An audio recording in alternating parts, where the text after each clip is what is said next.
नमः महेश्वराय। मैं डॉक्टर आशुतोष कुमार यादव। आज हम एक नया छंद से संबंधित वीडियो लेकर आए हैं जो कि उपेंद्र वज्रा छंद है। इसके पहले हमने मंदाक्रांता छंद और इंद्रवज्रा छंद के बारे में आपको बता ही दिया है। अब हम जो इंद्रवज्रा का लक्षण था कि प्रत्येक चरण में 11-11 वर्ड होते हैं, तो हमने आपसे बताया था उसी में ही ये 3 ऐसे छंद हैं जिनमें प्रत्येक चरण में 11-11 वर्ड होते हैं। जैसे इंद्रवज्रा हो गया, एक उपेंद्र वज्रा और एक उपजाति छंद। तो उपेंद्र वज्रा के जो छंद है इसके विषय में आज हम चर्चा करेंगे। तो देख लीजिए, जैसा कि हमने लक्षण दोनों का लिख दिया है पहले से ही। एक है उपेंद्र वज्रा जत जास ततौ गौ, ये हो गया आपका वृत रत्नाकर में ये दिया गया है। और एक छंद है लक्षण है उपेंद्र वज्रा प्रथमे लघौषा। दोनों ही उपेंद्र वज्रा के लक्षण हैं। लक्षण कोई हो, चाहे वह वृत रत्नाकर का हो, चाहे वह छंदो मंजरी का हो, या कोई भी हो, ठीक, यदि आप याद किए हैं। और लक्षण जो होना चाहिए छंद में, यदि वह उसके परिभाषा में घटित हो रहा है तो आप उसको याद कर सकते हैं। जरूरी नहीं है कि आप ये याद कर लिए हैं तो ये गलत है, अथवा ये याद कर लिए तो ये गलत है, सब सही है। ठीक, अब देखिए, पहले ये समझिए आप। पहली बात तो ये हो गया कि उपेंद्र वज्रा छंद के प्रत्येक चरण में 11-11 वर्ड होते हैं। अब जब 11-11 वर्ड प्रत्येक चरण में हो गए तो चरण होते हैं 4, इसका मतलब कुल मिला के 44 वर्ड हो गए। ये तीनों छंद में रहेगा, इंद्र वज्रा छंद में भी और उपेंद्र वज्रा छंद में भी और उपजाति छंद, तीनों छंदों में यह नियम रहेगा कि तीनों छंदों के प्रत्येक चरण में 11-11 वर्ड होंगे और चारों चरणों को मिलाकर के कुल 44 वर्ड। अब हम देखते हैं कि जैसे इंद्र वज्रा का था, स्याद इंद्र वज्रा यदि तौ जगौ गह, तो तौ माने 2 तगड़, फिर जगड़ और 2 गुरु। अब इसमें क्या कह दिया कि उपेंद्र वज्रा जत जास ततो गौ, या उपेंद्र वज्रा प्रथमे लघौषा। पहले हम एक परिभाषा को समझते हैं। इसमें कहा कि उपेंद्र वज्रा छंद उसे कहते हैं जहाँ पर जगड़ तगड़ जगड़, ठीक है, और गौ माने 2 गुरु वर्ड, ठीक है। गह गौ राम रामव, तो ये प्रथमा द्विवचन का रूप है, इसलिए 2 गुरु हो गए, एक जगड़ हो गया, एक तगड़ हो गया और फिर एक जगड़ हो गया, ठीक है। अब देखिए कैसे इस लक्षण को यहाँ इसमें देख लीजिए। जैसे ऊ में हो जाएगा लघु, पेंद्र में ये न इसमें आ जाएगा पे में, और पहले से ही ए की मात्रा लगा, इसलिए ये क्या हो जाएगा गुरु। और द्र जो है, द्र में न और द दोनों आधे वर्ण हैं तो दोनों पहले आ जाएंगे प में, इसलिए यहाँ से बचेगा र, इसलिए क्या हो जाएगा लघु, ठीक। अब वज्रा में क्या है, ये ज किस में आ जाएगा व में, क्योंकि ज आधा है र पूरा है, तो ज आधा व में आ जाएगा तो ये हो जाएगा गुरु। यहाँ आ की मात्रा है इसलिए ये भी हो जाएगा गुरु, और ज में अ की मात्रा है इसलिए हो जाएगा लघु, फिर ज में अ की मात्रा है तो लघु, जा में आ की मात्रा है और यह सभी इसमें मिल जाएगा इसलिए हो जाएगा गुरु, और यह क्या हो जाएगा लघु क्योंकि अ की मात्रा है, और तो में गुरु और गौ में भी, ठीक। अब हम 3-3 वर्णों का समूह बना लेते हैं। एक समूह, 2 समूह, 3 समूह, और यहाँ गुरु और गुरु। हम आपको बताए थे कि जो गण का निर्माण होता है, चाहे यगड़ हो, मगड़ हो, भगड़ हो, जैसे यगड़ लिखा है, अगर मान लीजिए आपसे कोई पूछे कि आप कैसे जानेंगे कि कितने वर्णों को मिलाने पर एक गण बनता है, तो इसी को देख लीजिए। 1 वर्ण, 2 वर्ण, 3 वर्ण, यगड़ में 3 वर्ण, जगड़ में 3 वर्ण, सब में 3-3 वर्ण हैं। इसका मतलब 3 वर्णों को हम मिलाएंगे तो एक गण का निर्माण हो जाएगा। जैसे 1 2 3 मिला एक गण हो गया, 1 2 3 मिला एक गण हो गया, 1 2 3 मिला एक गण। अब अंत में यदि 3 तो मिला नहीं, ये तो हम प्रथम बहुवचन द्विवचन लिखे हैं, 2 ही मिला है तो 2 का मतलब एक गण बन पाया नहीं, इसलिए गुरु गुरु हो गया। कभी कभी क्या होगा कि गुरु लघु मिलेगा तो आप बताएंगे कि एक गुरु और एक लघु, अंत में ऐसा होता है। जब तक तीन नहीं मिलेंगे तब तक वह गण नहीं बनेगा, और गण नहीं बनेगा तो हम अलग से बताएंगे कि एक गुरु अथवा दो गुरु, एक लघु, दो लघु, या एक गुरु एक लघु, इस तरह से। ठीक है, अब हम गिन लेते हैं पहले 11 वर्ण हैं कि नहीं। तो 1 2 3 4 5 6 7 8 9 10 11। अब इसमें हमने देखा कि जो आधे वर्ण हैं, जैसे न है, यहाँ ज है, यहाँ द है, यहाँ श है, तो इन वर्णों की गणना नहीं किया जाता है। इसलिए नहीं किया जाता क्योंकि ये आधे वर्ण हैं। यदि पूरे वर्ण होते जैसे उ है, पे है, र है, व है, रा है, ज, ये सब क्या है, पूरे पूरे वर्ण हैं, इसलिए इनकी गणना हम वर्ण में करेंगे। जो आधे वर्ण हैं उनकी गणना हम वर्ण में नहीं करते हैं। इस तरह से 11 वर्ण हो गए। तो कुल मिलाकर के उपेंद्र वज्रा छंद वही होगा जिसके प्रत्येक चरण में 11 वर्ण होते हैं। तो हमने देखा 11 वर्ण हैं। फिर उसमें नियम था एक जगड़, एक तगड़ और फिर एक जगड़ और 2 गुरु वर्ण होने चाहिए। तो वह भी आपके सामने मिल गया। तो देखिए ये जगड़ हो गया। जगड़ इसलिए होगा क्योंकि जगड़ का लक्षण है जभान। क्या है, जभान। तो जभान में क्या होता है, लघु गुरु लघु। तो देखिए लघु गुरु लघु मिल गया। फिर उसके बाद क्या है, तगड़, ता रा ज। अब क्या हो गया, गुरु गुरु और लघु, तो गुरु गुरु और लघु मिल गया। फिर क्या है, जगड़, फिर आ गया जभान। यह माता राज भान शब्द यदि आपको याद है तब आप आराम से आसानी से इसको निकाल सकते हैं। तो यहाँ ज में क्या हो गया, लघु, और भा में गुरु, और फिर न में लघु, और फिर 2 गुरु वर्ण। तो इस तरह से हम देखते हैं कि जो जगड़ तगड़ जगड़ और 2 गुरु हैं वह इस लक्षण में घटित हो रहे हैं। और दूसरी बात ये हुआ कि प्रत्येक चरण में 11 वर्ण होते हैं, तो वो भी हो गया है। अब एक लक्षण हो गया पहला वृत्त रत्नाकर के अनुसार। अब एक दूसरा लक्षण आता है जो छंदो मंजरी में दिया गया है। छंदो मंजरी में क्या कहते हैं कि ये देखिए कहा कि उपेंद्र वज्रा प्रथमे लघौषा, अर्थात उपेंद्र वज्रा का जो प्रथम वर्ण होता है वह लघु होता है। शा माने वह, लघु माने लघु होता है। कहाँ, उपेंद्र वज्रा में। अब देखिए ये लक्षण इसके आधार पे दिया है। जैसे इंद्र वज्रा का लक्षण है श्या इंद्र वज्रा, श्यादिंद्र वज्रा,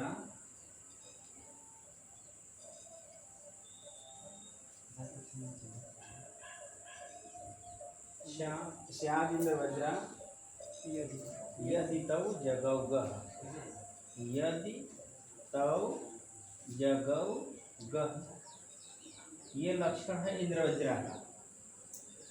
इसमें कहा कि इंद्रवज्रा छंद में आप देखते हैं जब हम इसका चिन्ह लगाते हैं तो गुरु गुरु लघु, फिर गुरु गुरु लघु, फिर लघु गुरु लघु, फिर गुरु और गुरु। ठीक, 3 वर्ण का हम गढ़ बना लेते हैं। ये इंद्रवज्रा में है। अब आप ये देखिए कि जो उपेंद्र वज्रा छंद है उसमें आप जब चिन्ह लगाते हैं सूत्र लक्षण में, चाहे ये लक्षण हो गया चाहे यही लक्षण ले लीजिए, तो आप देखें उ में क्या होगा लघु, पे में क्या होगा गुरु, द्र में क्या हो जाएगा लघु क्योंकि सिर्फ र बसता है, फिर यहाँ गुरु और यहाँ गुरु, इसलिए गुरु क्योंकि जय इसमें आ जाएगा। और यहाँ प्र में प आधा है, इधर आ जाएगा सिर्फ र बचेगा, इसलिए क्या हो जाएगा लघु। और थ में क्या हो जाएगा लघु, फिर में गुरु, फिर यहाँ क्या हो जाएगा लघु गुरु और गुरु। अब दोनों का मिलान हम जब करेंगे सेम देखिए अंत से देखिए, यहाँ गुरु है तो यहाँ भी गुरु है, यहाँ गुरु है तो यहाँ गुरु है, यहाँ लघु है तो यहाँ लघु है, यहाँ गुरु है तो यहाँ गुरु है, यहाँ लघु है तो यहाँ लघु है, यहाँ लघु है तो यहाँ लघु है, यहाँ गुरु है, यहाँ गुरु है, यहाँ गुरु है तो यहाँ गुरु है, यहाँ लघु है तो यहाँ लघु है, यहाँ गुरु है तो यहाँ गुरु है। अर्थात यहाँ से लेकर के पूरा अंत तक ये ये वाला जो पूरा आप देख रहे हैं गुरु लघु गुरु गुरु लघु लघु गुरु लघु गुरु गुरु, सेम वही चीज आपका यहाँ से है, कोई अंतर नहीं है। बस अंतर इतना है कि इसका पहला वर्ण गुरु है, इसका पहला वर्ण लघु है। इसीलिए कहा कि प्रथमे लघौषा, अर्थात उपेंद्र वज्रा छंद का प्रथम वर्ण लघु होता है और बाकी जितने अन्य वर्ण हैं वह इंद्र वज्रा के ही समान होते हैं। ठीक, समझ रहे ना? इसलिए लिखा कि उपेंद्र वज्रा प्रथमे लघौषा, अर्थात उपेंद्र वज्रा का प्रथम वर्ण लघु होता है। श्याम माने वह, लघु माने लघु होता है, प्रथम माने प्रथम वर्ण। बाकी अन्य देख लीजिए, मिला लीजिए, सामने ही है। देखिए यहाँ क्या है, उपेंद्र वज्रा में लघु है लेकिन इंद्र वज्रा में गुरु है। अब उसके बाद आप देखिए यहाँ गुरु, यहाँ भी गुरु, यहाँ लघु, यहाँ लघु, यहाँ गुरु गुरु, फिर गुरु गुरु, लघु लघु, लघु लघु, गुरु लघु गुरु, गुरु लघु गुरु और गुरु, सेम, कोई अंतर नहीं है। अंतर कहाँ है? सिर्फ प्रथम वर्ण में है। ये समझिए ऐसे, एकदम आसान तरीका है। इंद्र बड़े भाई हैं, किनके? उपेंद्र के। अब उपेंद्र में कौन संधि है? तो उपधन इंद्र, माने इंद्र से छोटे अर्थात छोटे भाई। तो उपेंद्र का अर्थ होता है विष्णु।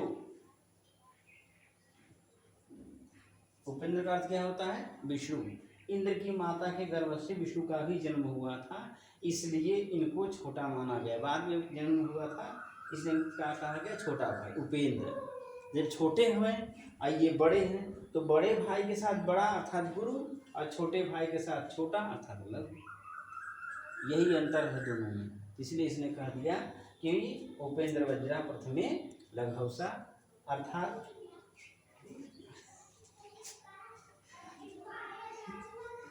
अर्थात ये कि उपेंद्र वज्रा में लघु हो जाएगा और इंद्र वज्रा में गुरु हो जाएगी, क्योंकि इंद्र बड़े हैं और उपेंद्र छोटे हैं। ठीक है, तो ये लक्षण आपका हो गया उपेंद्र वज्रा का।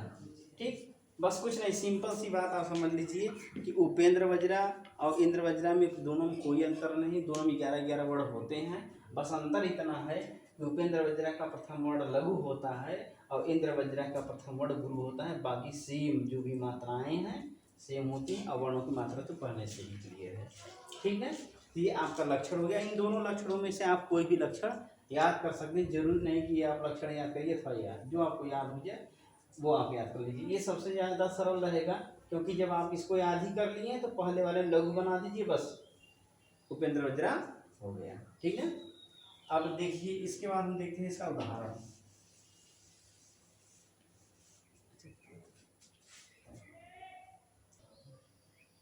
उसी के आगे चल रहा है ना। ठीक, देखिए ये आपके सामने उदाहरण है हिंदी का। पहले हम हिंदी का उदाहरण ही लिख दिए हैं, इसके बाद संस्कृत का उदाहरण बताएंगे। हिंदी के उदाहरण में है, बड़ा कि छोटा कुछ काम कीजिए, परंतु पूर्वापर सोच लीजिए, बिना विचारे यदि काम होगा कभी न अच्छा परिणाम होगा। इतना सुंदर श्लोक लिखा है और यह सुभाषित वचन है जो हमारे आपकी जीवन से संबंधित है। ठीक है, तो देखिए इसमें जब हम इस उपेंद्र वज्रा छंद के लक्षण को घटित करते हैं तो इसमें घटित हो जाता है। जैसे पहले इसका चिन्ह हमने क्या लगाया था कि लघु गुरु, लघु गुरु, गुरु लघु, लघु गुरु, लघु फिर गुरु और गुरु। ये था जभान में जगड़, फिर ताराज तगड़, फिर जभान, फिर जगड़ और दो गुरु। यही सेम चीज़ इसमें आपका मिलना चाहिए, तभी ये लक्षण माना जाएगा। और उसके बाद इस 11 वर्ण भी थे। यहाँ पे देखिए 1 2 3 4 5 6 7 8 9 10 11 सब में होगा। 1 2 3 4 5 6 7 8 9 10 11 सब में 11 है। ये 11 वर्ण चारों चरणों में हो गया। उसके बाद अब लक्षण देख लीजिए। अब यहाँ देखिए ब है, यहाँ प है, यहाँ बी है, यहाँ क है, सब में क्या है?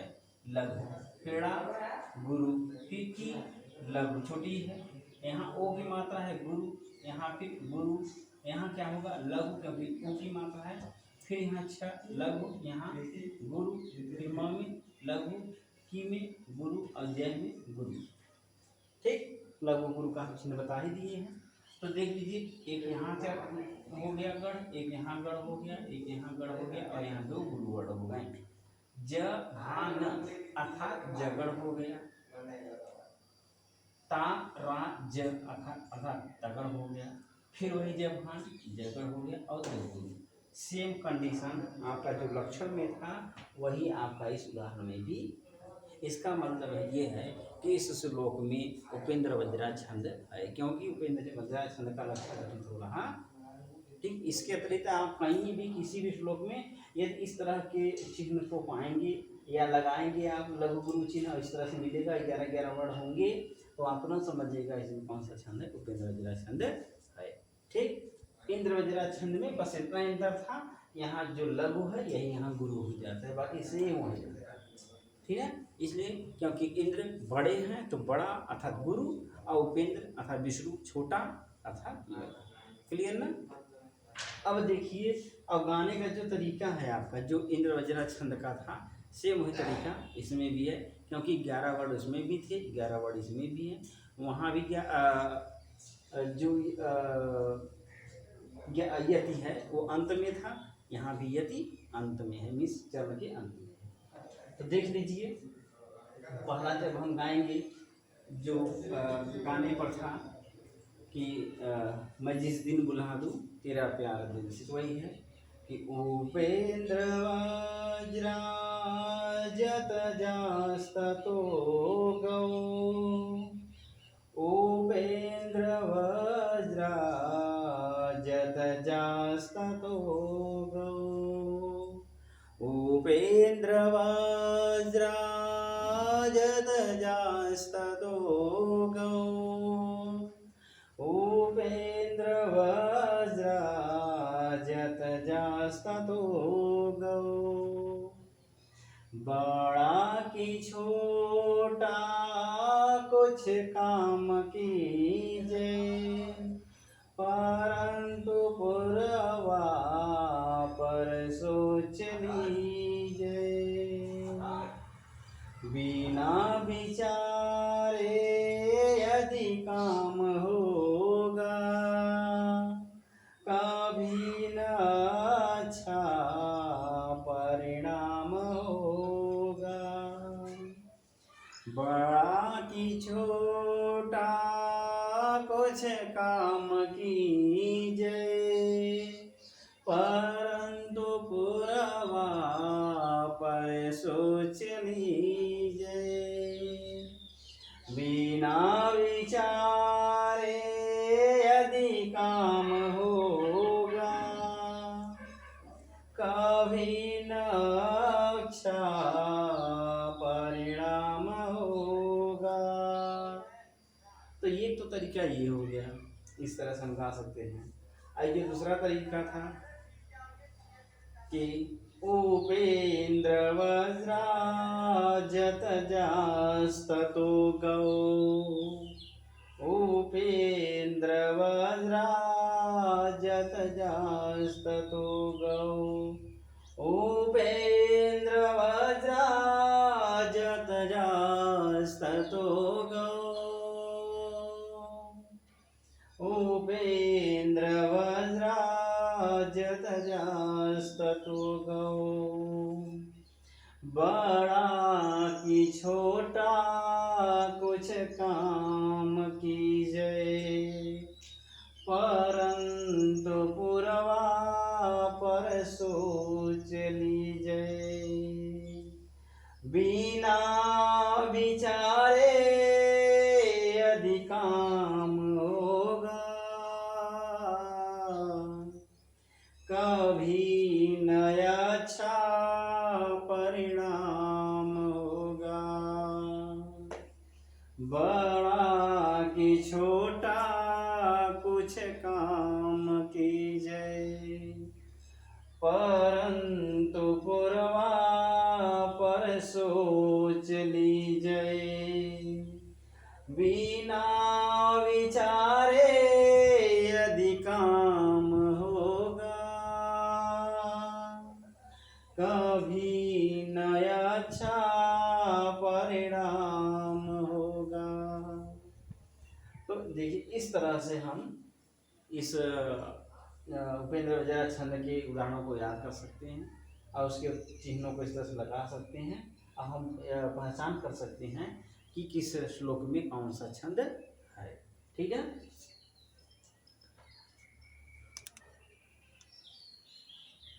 देखिए यह संस्कृत का श्लोक है, रघुवंशम महाकाव्य के दूसरे सर्ग का 34वां श्लोक।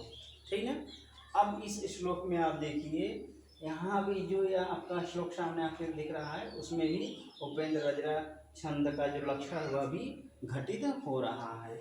जैसे इसमें 11 वर्ण है, इसमें भी 11 वर्ण है, 1 2 3 4 5 6 7 8 9 10 11।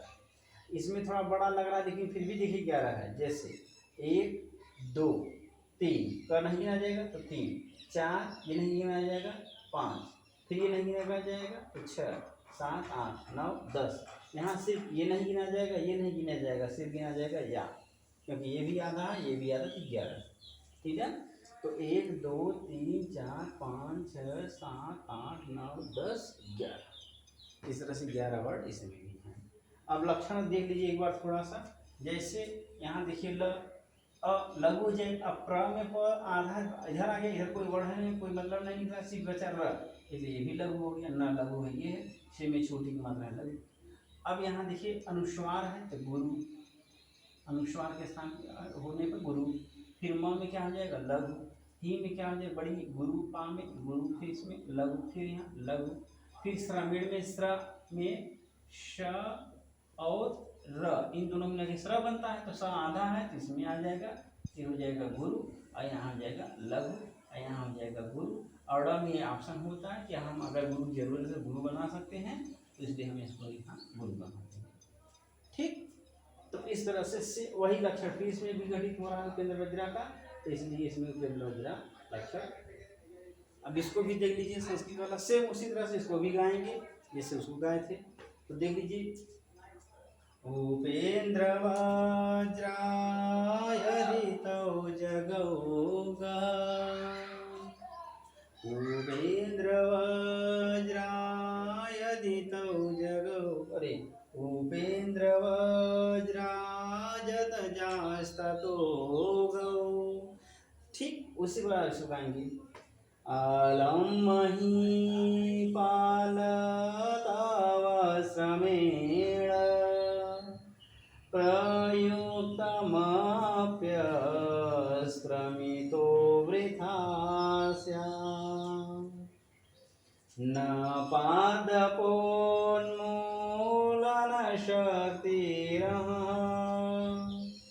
शीलोच्चये मूर्च्छति मारुतस्य। मैं जिस दिन भुला दूं तेरा प्यार दिल से, वो दिन आखिरी हो मेरी जिंदगी का। अलम महीपालतव श्रमेण प्रयुक्तमप्यस्त्रमितो वृथा स्यात्, न पादपोन्मूलनशक्तिरः, शीलोच्चये मूर्च्छति मारुतस्य। एक तरीका ये हो गया। एक अक्षय है उपेंद्र वज्राजत जास्ततो गौ, अलम महीपालतव